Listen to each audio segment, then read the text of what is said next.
அனைவருக்கும் வணக்கம். கிறிஸ்டோபாக்கிருந்து நான் உங்கள் ராஜுங்க. இந்த வீடியோ பதிவில் தடம் பதிப்போம் பேட்சில் ஷெட்யூல் 4 அதில் பார்த்திங்கன்னா யூனிட் 2 சம்மந்தமாக ஒரு டாபிக். அதாவது நேற்று பார்த்திங்கன்னா ஒரு பொருள் தரும் பல சொல் அப்படின்னு பார்த்தோம். அதில் பல பொருள் தரும் ஒரு சொல் அப்படின்ட்டு அதுலேயும் பாதி பார்த்துட்டு மீதி ஒரு பொருள் பன்மொழி அப்படிங்கிற அந்த டாப்பிக்கையும் நம்ம பார்த்துடலாம். சரிங்களா? சரி, ஓகே, வீடியோ பதிவுக்குள்ளே போகலாம். இப்போ பல பொருள் தரும் ஒரு சொல் அப்படிங்கிற டாப்பிக்கில் ஆல்ரெடி பிடிஎஃப் ஒன்று கொடுத்துருந்தோம். அதுலேயும் நிறைய சொற்களை நான் படிச்சிருப்பேன். அதேமாரி இந்த வீடியோ பதிவுலேயும் அந்த மாதிரி நான் சில சொற்களுக்கு உண்டான அந்த பல சொல்லை நான் சொல்லிடுறேன். அப்போ அதையெல்லாம் நோட் பண்ணி வச்சுக்கோங்க, இல்லை உங்களுக்கு பிடிஎஃப் கிடைக்கும்போது யூஸ் பண்ணிக்கோங்க. அப்புறம் ஒரு பொருள் பன்மொழி அப்படிங்கிறது நம்ம புத்தகத்தில் ஓல்டு புக்காக இருந்தாலும் சரி, நியூ புக்காக இருந்தாலும் சரி, எங்கே கவர் ஆகிருக்குன்னு பார்த்தா ஒரே ஒரு இடத்துல தான் 10th ஓல்டு புக்கில் மட்டும்தான் இருக்கும். அப்போ ஒரு பொருள் பன்மொழி அப்படிங்கிறதுக்கு சில எக்ஸாம்பிள் மட்டும் தான் கொடுத்துருப்பாங்க. உயர்ந்தோங்கி, குடித்தாழ்ந்து, மீமிசை, நடுமையம், இந்த மாதிரி ஒரு 4-5 தான் கொடுத்துருப்பாங்க. அப்போ அதை சார்ந்து ஒரு பொருள் பன்மொழி அப்படிங்கிறதுக்கு இன்னும் வேறு எக்ஸாம்பிள் இருக்கா அப்படிங்கிறதையும் நான் கொண்டு வந்திருக்கேன். அதுவும் நீங்கள் நோட் பண்ணி வச்சுக்கோங்க. சரிங்களா? சரி, ரைட். அப்புறம் கடைசியாக ஒரு 5 கொஸ்டின் இதை சார்ந்து எப்படி ஆன்சர் கொஸ்டின் கேட்பாங்க ப்ரீவியஸில் அப்படின்ட்டு அதையும் நான் கொண்டு வந்திருக்கேன். பார்த்துடலாம். வீடியோ பதிவுக்குள்ளே போகலாங்களா?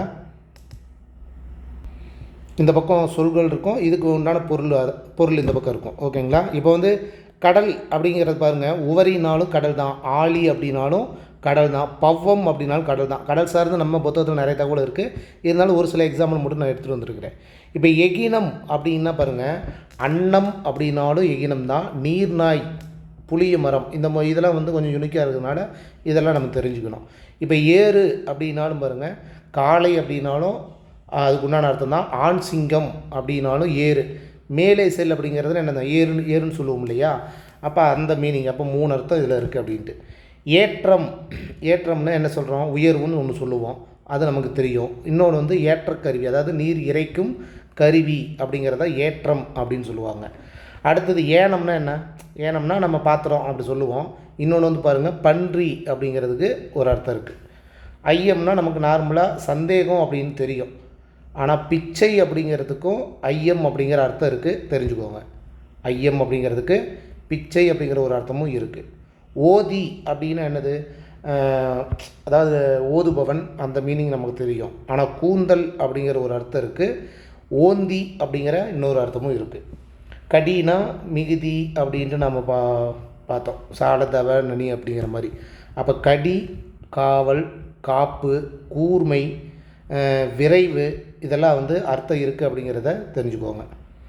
கம்பம்னா என்னது? தூண் அப்படின்னு தெரியும், கம்பமாக இருக்கிறது அப்படின்ட்டு. இன்னொன்று என்ன சொல்கிறாங்க? நடுக்கம் அப்படிங்கிறதான். பரினா குதிரை, கரினா யானை, இது நம்ம ஆல்ரெடி பார்த்தோம். இருந்தாலும் கரினா இன்னொன்று நமக்கு தெரிஞ்சது அடுப்பு கறி. இன்னொன்று சாட்சி அப்படிங்கிறது. ஓகேங்களா? களி, இது என்ன களி சொல்லுவோம்? பாவகை அப்படின்ட்டு ஒன்று இருக்குது. இன்னொரு களி சனி அப்படிங்கிற அர்த்தம். களினா துன்பம் அப்படிங்கிற அர்த்தம் இருக்குது. வறுமை அப்படிங்கிற அர்த்தம் இருக்குது, தெரிஞ்சுக்கோங்க இந்த களிக்கு. கலை, இது ஆடல். கலைனா என்னது? கல்வி ஒன்று, கலைக்கிறது ஒன்று. இன்னொன்று ஆடை அப்படிங்கிற ஒரு அர்த்தமும் இருக்குது. கல் அப்படிங்கிறது பாறைக்கல் ஒன்று, அதான் நம்ம கல் மண் அந்த கல் ஒன்று. இன்னொன்று படிங்கிறது. இந்த 2 அர்த்தம் நமக்கு தெரியும். தோண்டு அப்படிங்கிறது ஒரு அர்த்தம் இருக்குது, தெரிஞ்சுக்கோங்க. கல்லுனா தோண்டு அப்படிங்கிறது. கவி அப்படின்னா குரங்கு, கவிஞர். ஓகே, கவி பாடல், இதெல்லாம் ஓரளவுக்கு தெரிஞ்சுக்கலாம். களையாகிய மூங்கில், அப்போ களை அப்படின்னா கரும்பு அப்படிங்கிற ஒரு அர்த்தம் இருக்குது அப்படிங்கிறதையும் தெரிஞ்சுக்கோங்க. களைனா நீக்கு, பயிர்களை களையிடு அப்படின்னு சொல்லுவாங்கள்ல, அப்போ நீக்குன்னு அர்த்தம். பயிருக்கு கேடான புல், பயிருக்கு தேவையில்லாத புல்லை என்ன சொல்லுவாங்க? களை அப்படிம்பாங்க. கா அப்படிங்கிறதுக்கு ஓரெழுத்து ஒரு மொழிக்கு உண்டான அர்த்தம் கா சோலை, அது ஓரெழுத்து ஒரு மொழி. இப்போ கா அப்படிங்கிறது அர்த்தம் பாருங்கள், அதான் சோலை, காப்பாற்று, காக்கு காவடி, பூப்பெட்டி அப்படின்னு ஒன்று இருக்குது. இதெல்லாம் ஓரளவுக்கு கெஸ் பண்ணிடலாம். பூப்பெட்டி அப்படிங்கிறதுக்கு காக்கு உண்டானது. காயம் அப்படின்னா பெருங்காயம் ஒன்று. ஓகே. புண்ணு. ஓகே. உடல் நிலைபேறு, காருக்கு என்ன சொல்கிறாங்க? கருமையாக இருக்குது. மேகம், கார் மேகம்னு சொல்கிறோம்ல, அந்த மாதிரி. கிளை அப்படிங்கிறது மரக்கிளை, உறவு. ஆனால் இது இப்போ நான் அப்படியே வாசிச்சுட்டு தான் போக முடியும். ஏன்னா இதுக்கு விளக்கம் இது கண்டென்ட் அந்த மாதிரிலாம் கிடையாது. அதனால் வந்து சில வார்த்தைகள் ஏதாவது யூனிக்காக இருந்தால் நீங்கள் நோட் பண்ணி வச்சுக்கோங்க, இல்லை படிக்கும்போதே தெரிஞ்சுக்கோங்க. குடின்னா என்ன, குடிக்கிறது, குடிப்பழக்கம், குடும்பம், அதான் இது ஓகே. குடை அப்படின்னா கைக்குடை, தோண்டு அப்படின்னு அர்த்தம். அப்போ தோண்டு அப்படிங்கிறதுக்கு இன்னொன்று எங்கேயோ பார்த்தோமே, கல் அப்படின்னாலும் தோண்டு, குடை இது வேணால் ஈஸியாக குடஞ்சிரு அப்படிம்பாங்க, தோண்டு அப்படிம்பாங்க. சரி ஓகே. இந்த குளவி அப்படின்னா குழந்தை, செய் ஓகே, குழந்தை. குளவிக்கல்.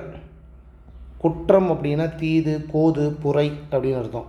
கூடுன்னா என்னது, கூடிவாள் அப்படிம்பாங்க. அப்போ பறவைக்கூடு ஒன்று சொல்லலாம், அதாவது சேருங்கிறத கூடு அப்படின்னு அர்த்தம். இன்னொன்று வந்து உடம்பு அப்படிங்கிற ஒரு அர்த்தம் இருக்குது, தெரிஞ்சுக்கோங்க.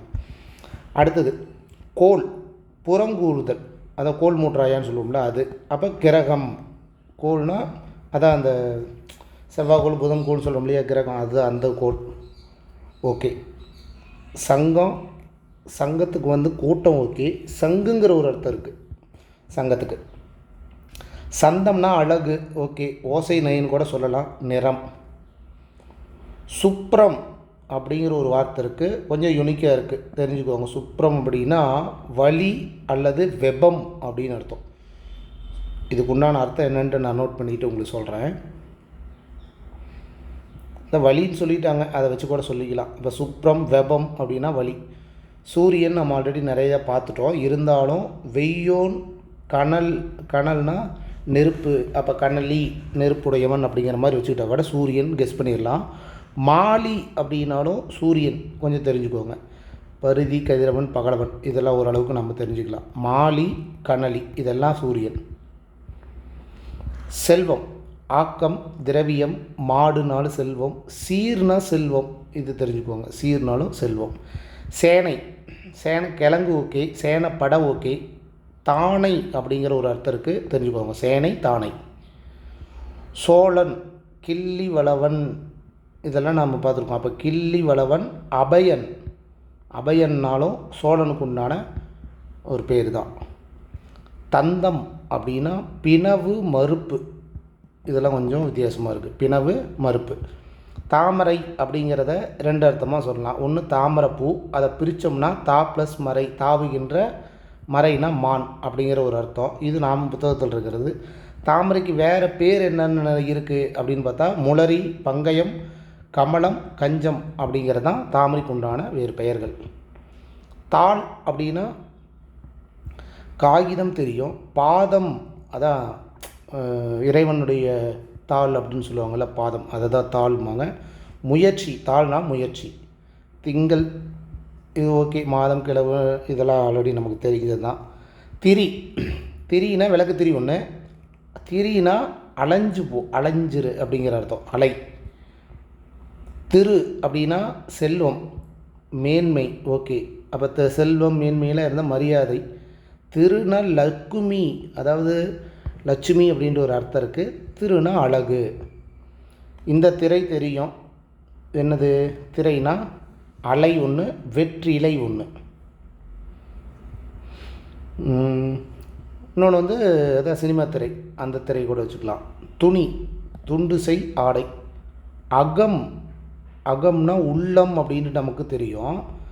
அப்போ உள்ளம், இடம், உட்பகுதி, மனம், இதெல்லாம் பாருங்கள் இந்த வீடு சம்மந்தமாக, உள்ளம் சம்மந்தமாக தான் இருக்கும். அப்போ வீடுங்க வேணால் கொஞ்சம் கெஸ் பண்ணிக்கோங்க. அகல்னா என்ன சொல்லுவோம், விளக்கு அப்படின்னு சொல்லுவோம், அகல் விளக்கு அந்த மாதிரி சொல்லுவோம். அகல்னா நீங்கு. ஏற்றும், தானம். அகல்னா தானம் அப்படின்னு ஒன்று இருக்குது, தெரிஞ்சுக்கோங்க. அடினா அடிப்பகுதி, அதாவது அடிப்பகுதினா என்னது, பாதம் கீழ்ப்பகுதியை வச்சுக்கலாம். அப்புறம் அடிக்கிறது. அடுத்தது அடிமையாக சொல்கிறோம். தாதர், துளும்பர் அப்படின்னாலும் அடிமை அப்படின்னு அர்த்தம், தெரிஞ்சுக்கோங்க. அணிகலன், அழகு, உடுத்து, இது நிறைய ஓரளவு கெஸ் பண்ணிடலாம். அணி அப்படின்னா அழகு சம்மந்தமாக வரும், நகை வரிசை சம்மந்தமாக வரும்ன்ட்டு. அணை அப்படின்னா அணைக்கிறது, தழுவுறது அப்படின்னு அர்த்தம். இன்னொன்று வந்து தலையணை அப்படிங்கிற அந்த அணை, படுக்கை, தடுத்தல் அப்படின்ட்டு. அரவம்னா பாம்பு. இன்னொன்று வந்து அரவம்னா ஒளி அப்படிங்கிறது அர்த்தம் இருக்குது, தெரிஞ்சுக்கோங்க. அப்படின்னா திருமால், அதேமாரி சிங்கம், அரி அப்படின்னா சிங்கம்னு அர்த்தம். அப்புறம் அறிதல். அலை, கடல்லை, திரி அப்படின்னு அர்த்தம். அறிவு, அறிவுக்கு வந்து பாருங்கள் மதியில் தெரிஞ்சுக்கலாம். புலம்னா அறிவு, சித்தம் அப்படின்னாலும் அறிவு, சித்தம் அப்படின்னாலும் அறிவு. அறை அப்படின்னா சொல், அடி, திரை, வீட்டின் பகுதி. அறை அது ஓகே. அறைனா அறையிறது அந்த அர்த்தம். இன்னொன்று வந்து ஒரு ரூமு. இன்னொன்று திரை, சொல் அப்படிங்கிற ஒரு அர்த்தம் இருக்குது. அடுத்தது அன்னம், பறவை, உணவு, சூறா. ஓகே. ஆடி மாதம், அதேமாரி கண்ணாடி, கூத்தாடி, ஆடி ஆடின்ட்டு வர்றதுனால அந்த கணக்கில் இருக்குது. ஓகேங்களா? கண்ணாடி, கூத்தாடி. ஆடு, ஆடுங்கிறது ஒரு விலங்கு. இன்னொன்று வந்து டான்ஸ் ஆடுறது. ஆரம் அப்படின்னா மாலை, ஆரம் அப்படின்னா சந்தனம். நோட் பண்ணிக்கோங்க. ஆரம்னா மாலை கெஸ் பண்ணிடலாம். சந்தனம் அப்படிங்கிறது இருக்குது. ஆழம், ஆலமரம், நஞ்சு, கடல், கலப்பை. இதெல்லாம் வந்து நம்ம தெரிஞ்சுக்கணும். ஏன்னா புக்கில் ஒரு சில சொற்கள் தான் இருக்கும். அது ஆல்ரெடி நம்ம கொண்டு வந்துட்டோம் ஃபஸ்ட்டு வீடியோ பதிவில். அதாவது ஒரு பொருள் தரும் பல சொல்ல. அப்போ இதெல்லாம் எங்கெங்கே இருக்குது அப்படின்னா இந்த சொற்கள் எல்லாம் ஓரளவுக்கு தெரிஞ்சு வச்சுக்கிறது பரவாயில்ல, முக்கியம்தான். ஆவி அப்படின்னா என்னது? உயிர். அப்புறம் நீராவி. உயிர் எழுத்தையும் ஆவியும்பாங்க. ஓகேங்களா? ஆறு, வழி, எண், நதி. இது மூணையும் கெஸ் பண்ணிடலாம். தனி அப்படின்னாலும் ஆறு அப்படிங்கிறதுக்கு அர்த்தம் இருக்குது, தெரிஞ்சுக்கோங்க. தனி, மூணு சொல்லினி. ஆற்றல், வல்லமை, திறமை. இசை, புகழ். இசைனா சங்கீதம். ஓகே. இணங்கு, பண்ணிசை, சம்மதித்தல். ஓகே தான். இடினா வானத்தில் இருக்கிற இடி, இடி முழக்கம்பாங்க. இடி தாக்கு, தாக்குன்னு ஒன்று இருக்குது, தெரிஞ்சுக்கோங்க. இதழ், பூவிதழ், உதடு. இந்த இறைக்கு என்ன சொல்லுவோம்? உணவுன்னு சொல்லுவோம். இன்னொன்று வந்து இறையிறது அப்படின்னா ஒலிசை, சவுண்டு. இந்த இறைக்கு ஆண்டவன், இறைவன் அப்படிங்கிறது. அப்புறம் இறைச்சூறு, நீர் இறைச்சூடு அப்படிம்பாங்கள்ல, அப்போ நீர் இறைத்தல் அப்படின்ட்டு சொல்லப்போனால் இந்த இறைக்கு ரெண்டுமே இறைவன், நீர் இறைக்கிறது எல்லாமே இந்த இறை தான் வரும். ஈ வந்து தெரியும், பறவை ஒன்று, கொடு தெரியும். ஈனா இறத்தல் அப்படின்னு ஒன்று இருக்குது, அப்போ அது அழிவு அப்படிங்கிற மாதிரி தெரிஞ்சுக்கோங்க. உடு, உடுத்து, உடுனா ஓகே.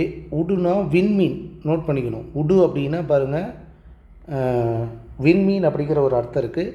ஓடக்கோல். உடுக்கை, உடுக்கை அப்படின்னா இசைக்கருவி தெரியும். ஆடை அப்படிங்கிறது ஒரு அர்த்தம். உரம், எரு, ஞானம், மதில், வலிமை. உரம், எரு ஓகே. ஞானம்னா அறிவு வரும். ஆனால் இங்கே உரம் அப்படிங்கிறதுக்கு ஞானம் அப்படிங்கிறதும் இருக்குது அப்படின்னு தெரிஞ்சுக்கோங்க. மதில்னாலும் உரம், வலிமை அப்படிங்கிறதும் உரம்.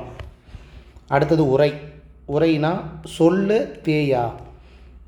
ஓகே. இதாவது உரைத்தல், எலும்பு, மொழிதல், இதெல்லாம் நம்ம பார்த்தோம் இல்லைங்களா? அது. உறவினர்னா கேளிர், கிளைஞர், இதெல்லாம் தெரிஞ்சுக்கலாம். உரை அப்படின்னா மேலுரை, வாழ்தல், உறைவிடம்னு சொல்கிறோம்ல அந்த கணக்கு. ஊதை, இது என்ன ஊதை? பருத்தல், ஊதுகருவி, குளிர்காற்று. ஊதக்காற்றுன்னு சொல்கிறாங்கல்ல அந்த ஊதக்காற்று அப்படிங்கும்போது குளிர்காற்று, ஊதுகருவி, பருத்தல் அப்படிங்கிறது. துன்பம் ஓரளவுக்கு கெஸ் பண்ணிடலாம்னு நினைக்கிறேன். இடுக்கண் கடுவதாம் நட்புங்கிற மாதிரி துன்பம். நலிவு, புன்கண் பூசல் தரும் அப்படின்னு வரும். விழுமம், விழுமம்னா துன்பம். நடலை, நடலைனாலும் துன்பம். அவலம் அப்படின்னாலும் துன்பம். தை மாதம் ஒன்று, தைக்கிறது ஒன்று. தையல் வந்து பெண், தைத்தல் ஒன்று. தையல்னா பெண்ணா தெரிஞ்சுக்கோங்க. தையல்னா பெண்ணு. நகை ஒன்று, இது ஓகே. நாகம், பாம்பு ஓகே. துத்தநாகம் அப்படிங்கிறதுக்கும் நாகம். நாடு, நாடுனா விரும்பு ஒன்று, தேசம். ஓகே. நான் அப்படின்னா கயிறு, வெட்கம்.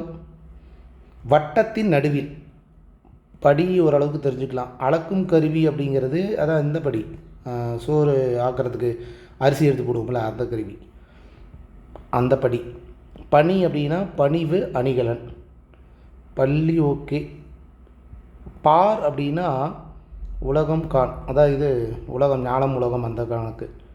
பிடி அப்படின்னா பெண் யானையை பிடின்னு சொல்லுவோம். பிடித்துக்கொள் அந்த கணக்கு. புயல், பொறி. பொறி அப்படின்னா இயந்திரம், ஓகே. பொறியியல்னு சொல்கிறோம் இல்லைங்களா, இயந்திரவியல் அப்படின்ட்டு. அது மாதிரி உறுப்பு, பொறினா உறுப்பு. போர்னா சமர், ஓகே. செருனா போர், செருனாலும் போர் தான். மகிழ்ச்சி, உவகை மகிழ்ச்சி. இரும்புவது, நோட் பண்ணிக்கோங்க, இரும்புவதுனா மகிழ்ச்சி. புலகம், இது எந்த இப்படியும் கேட்கலாம். இல்லை இரும்புவதுக்கு எதிர்ச்சொல் என்ன அப்படின்னா நமக்கு தெரிஞ்சிருக்கணும். அப்போ மகிழ்ச்சிக்கு ஆப்போசிட் என்ன அப்படிங்கிற மாதிரி. மடி அப்படின்னா இரத்தல், சோம்பல். மனம், திருமணம், கலத்தல். மரம், இந்த மரத்துக்கு பாருங்கள், வீரம் அப்படின்னு அர்த்தம். மரம்னா வீரம், பாவம் அப்படின்னு அர்த்தம். வேற என்ன? மானா பெரிய விலங்கு, மாடு, ஓகே.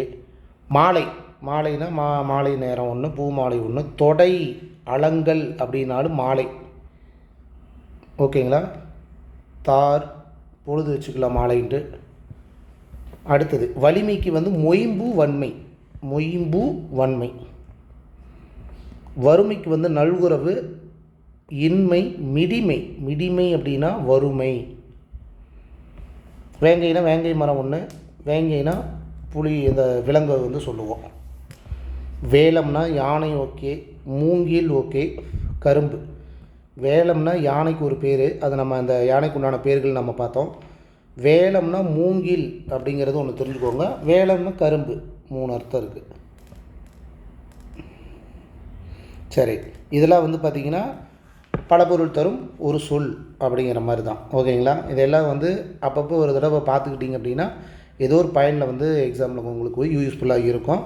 அடுத்தது ஒரு பொருள் பன்மொழி அப்படின்ட்டு புத்தகத்தில் என்ன சொல்கிறாங்க அப்படின்னா, திருமால் குன்றம் உயர்ந்தோங்கி நிற்கிறது.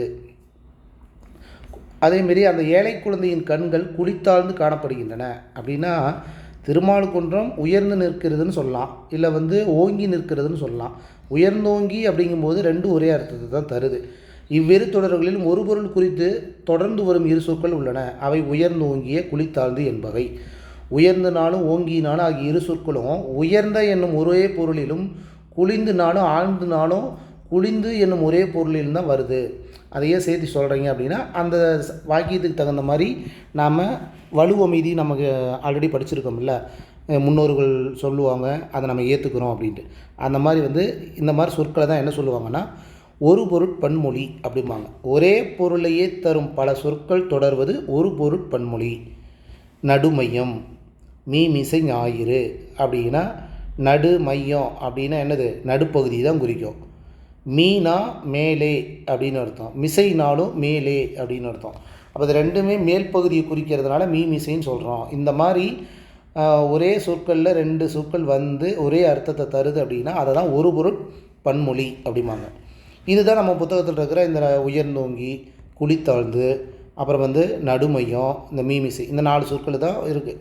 இப்போ இதை சார்ந்து வேறு ஒரு பொருட் பன்மொழி இருக்கா அப்படின்னா அதையும் நான் எடுத்துகிட்டு வந்திருக்கேன், பார்த்துடலாம்.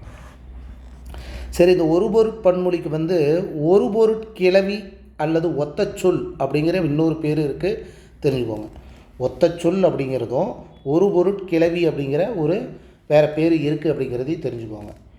இப்போ பார்த்த மாதிரி ஓங்கி உயர்ந்து நாம் யூஸ் பண்ணுறோம்ல, ஓங்கி உயர்ந்திருக்கோம் அப்படின்ட்டு. அப்போ ஓங்குதல்னாலும் உயர்தல்னாலும் உயர்வை தான் குறிக்கும். மிசை இப்போ நம்ம பார்த்தோம், மீனாலும் மேலே, மிசைனாலும் மேலே அப்படிங்கிறது. வல் விரைந்து அப்படின்னா வல்லுனாலும் வேகம் அப்படின்னு அர்த்தம். வல்லுனா வேகம் அப்படின்னு தெரிஞ்சுக்கோங்க. விரைந்து அப்படின்னா அது வேகம், அதுவும் ஓகே தான். சொல் பதம், சொல்லு பதம் அப்படின்னா என்னது, சொல்ல தான் குறிக்கும். உயர்ந்து ஓங்கி இப்போ தான் நம்ம பார்த்தோம். பண் இசை, பண்ணுனாலும் இசை தான், இசைனாலும் இசை தான். இந்த வடிவேல் மாதிரி பண் இசை அப்படிங்கும்போது ரெண்டுமே ஒரே அர்த்தத்தை தரதுனால என்ன வரும், இது ஒரு பொருட்பன்மொழி. அடுத்தது மெய் யாக்கை, அதாவது மெய்யினா உடம்பு, யாக்கைனாலும் உடம்பு. நம்ம படிச்சிருக்கோம் இல்லையா. அப்போ மெய் யாக்கை அப்படின்னு வந்தாலுமே ரெண்டுமே உடம்பு அப்படிங்கிற ஒரே பொருளை தரதுனால இதுவும் ஒரு பொருட்பன்மொழி. அடுத்தது ஆக்சுவலாக வந்து புனிற்றிலங்கன்று, புனிற்றிலங்கன்றா, புனிற்றிலங்கன்று ஓகே, அப்படி பார்க்கும்போது இங்கே புனிற்று அப்படின்னு வரணும். புனிற்று இளம் கன்று, சாரி புனிறு குட்டல் இளம் தான். அப்போ புனிற்று குட்டல் கன்று, அதாவது இளம் கன்று அப்படிங்கிறத என்ன சொல்கிறாங்கன்னா, புனிறு அப்படிங்கிறதும் இளம் அப்படிங்கிறதும் இளமை அப்படிங்கிற ஒரு அர்த்தத்தை தரதுனால இதுவும் ஒரு பொருட்பன்மொழி. குளிந்த ஆழ்ந்த கண், குளிந்து ஆழ்ந்து அப்படின்னா என்னது, ஆழமான கண். குழியாக இருக்குதுன்னா ஆழமாக இருக்குது, ஆழ்ந்துனா ஆழமாக இருக்குது. அப்போ இதுவும் ஒரு பொருட்பன்மொழி. நடுனாலும் நடுப்பகுதி, மையம்னாலும் நடுப்பகுதி, நடுமையம், நடு சென்டர், இதெல்லாம் ஒரே அர்த்தறதுனால இதுவும் ஒரு பொருள் பன்மொழி. நாகிலங்கமுகு அப்படின்னா நாகு அப்படின்னாலும் இளம் அப்படின்னாலும் இளமை அப்படிங்கிறது அர்த்தம். நிவந்து ஓங்கு, நிவந்துனாலும் உயர்ந்த, ஓங்குனாலும் உயர்ந்த அப்படின்னு அர்த்தம். அதனால் நிவந்து ஓங்குங்கிறது என்னது, ஒரு பொருட்பன்மொழி. வெங்கொடும் போர் அப்படின்னா வெம்மை கூட்டல் கொடுமை கூட்டல் போர் அப்படின்னு பிரிப்போம். அப்போ வெம்மைனாலும் கொடுமைனாலும் என்னது, கொடுமை கடுமையான அப்படிங்கிற அர்த்தம். அப்போ வெம்மை ப்ளஸ் கொடுமை இது எல்லாமே வந்து ஒரு பொருட்பன்மொழி. கூர்நுனை பகலி, கூர்நுனை அப்படின்னா என்னது, கூராக இருக்குது, நுனைனாலும் கூர்மையாக இருக்குது அப்படின்னு அர்த்தம். அப்போ இதுவும் ஒரு பொருட்பன்மொழி. அப்போ ஒரு பொருட்பன்மொழியில் அந்த புத்தகத்துலேயோ இதில் வந்து நோட் பண்ணி எழுதி வச்சுக்கோங்க. இது எல்லாமே வந்து இந்த மாதிரி பிரித்து நோட் பண்ணி வச்சுக்கோங்க, இல்லை பிடிஎஃப் கிடைக்கும்போது யூஸ் பண்ணிக்கோங்க. இப்போ இந்த மாதிரி கொடுத்துட்டு நம்ம பார்த்துட்டோம். இந்த டாபிக் வைஸாக எப்படி கொஸ்டின் கேட்பாங்க, ப்ரீவியஸில் கேட்ட கொஸ்டின் தான். எப்படி கேட்பாங்க அப்படின்னா, ஒரே பொருளை தரும் சொற்கள் தொடர்ந்து வந்து அப்பொருளையே வலியுறுத்தி நிற்பது. ஒரே பொருளை தரும் சொற்கள் தொடர்ந்து வந்து அப்படிங்கும்போது என்ன வரும், ஆக்சுவலாக ஒரு பொருட்பன்மொழி அப்படிங்கிற ஆப்ஷன் சி. பின்வருவனவற்றுள் ஒரு பொருட்பன்மொழி அல்லாதது எது அப்படின்னு கேட்குறாங்க. எது வந்து ஒரு பொருட்பன்மொழி அல்லாதது? வல்லு விரைந்து, வல்லுன்னா இப்போ தான் பார்த்தோம் விரைவாக அப்படின்ட்டு. அப்போ இது வந்து கரெக்டு. மீ அப்படின்னு இசைனாலும் ஒரு பொருட்பன்மொழி தான், இதுவும் கரெக்டு தான். பண்ணுனாலும் இசைனாலும் இசை தான், அப்போ இதுவும் கரெக்டு தான். வருக வருக அப்படிங்கிறது ஒரே சொல்லு தான், ஆனால் வெவ்வேறு சொல்லு கிடையாது. இது வந்து ஒரு அடுக்கு தொடர் சொல்லுவோமா? ஆமாம். அப்போ அதனால் வந்து ஒரு பொருட்பன்மொழி இல்லாதது என்னது, வருக வருக அப்படிங்கிறது தான். புனிற்றிலங்கன்று, இச்சொல்லில் புனிற்று ப்ளஸ் இளம் ஆகிய இரண்டு சொற்களும் குறிக்கும் ஒரே பொருள் எது அப்படிங்கிறாங்க. அப்போ புனிற்று இளம் அப்படின்னாவே இந்த இதை வச்சு இது ரெண்டு ஆப்ஷன் எதையோ ஒன்று சொல்லலாம், இளமை அப்படின்ட்டு. இப்படியும் கொஸ்டின் கேட்பாங்க. நிவந்தோங்கு, இச்சொல்லுக்கு இணையான ஒரு பொருட்பன்மொழி எது அப்படின்னா நிவந்து ஓங்கு அப்படின்னா என்னது, ஓங்கு அப்படின்னாவே உயரம், அப்படின்னா உயர்ந்து ஓங்கு அப்படிங்கும்போது ஆப்ஷன் பி தான். பின்வரும் தொடர்களில் ஒரு பொருட்பன்மொழி இடம் பெற்றுள்ள தொடர் எது அப்படிங்கிறாங்க. கொஸ்டின் வந்து இடம் பெற்றுள்ள தொடர் தான் கேட்குறாங்க. அவன் மெல்ல மெல்ல இல்லை, கிளிக் கிளிக் இல்லை, வெங்கொடும்போர், வெம்மை கூட்டல் கொடுமை கூட்டல் பார்த்தோம் இல்லையா. அப்போ கொடுமை அப்படிங்கிற ஒரே அர்த்தத்தை ரெண்டு சொல்ல இருக்குது, வெம்மை கொடுமை அப்படின்ட்டு. அப்போ இதுதான் ஒரு பொருட்பன்மொழி. கயல்விழி அழகி அப்படிங்கும்போது இது வராது. சரிங்களா?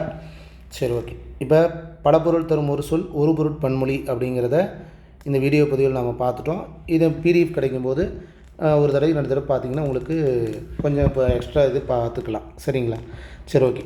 அடுத்தது யூனிட் 2ல் அடுத்த டாப்பிக்கோடு நான் மறுபடியும் உங்களை சந்திக்கிறேன். இந்த வீடியோ பற்றி உங்களுக்கு யூஸ்ஃபுல்லாக இருந்தால் லைக் கொடுங்க, கமெண்ட் பாக்ஸில் உங்களுக்கு கருத்துக்களை சொல்லுங்கள். மீண்டும் அடுத்த வீடியோ பதிவில் சந்திக்கிறேன். இத்துடன் கிருஷோபா அகாடமிலேருந்து நான் உங்கள் ராஜுங்க. தேங்க்யூ.